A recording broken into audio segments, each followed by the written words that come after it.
Welcome. Today, we're diving into how to install KRNL Executor Mobile V2.678 for Roblox on your Android device. Before we begin, let's check the system requirements for installing KRNL on Android to ensure everything runs smoothly.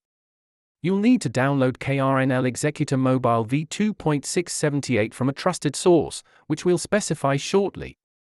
Now, let's go through a step-by-step installation guide that will make the process easy for you. After installation, it's crucial to grant the necessary permissions that KRNL Executor needs to function properly. Once permissions are granted, it's time to launch KRNL Executor and explore its features. KRNL Executor comes packed with features such as script execution, key management, and customizable settings. While using Roblox executors, it's essential to prioritize your account's safety. Here are some key tips to keep in mind. Encountering issues? Here are some troubleshooting tips for common problems that may arise during installation. You're now ready to enjoy KRNL Executor on your Android. Happy scripting in Roblox, and take care.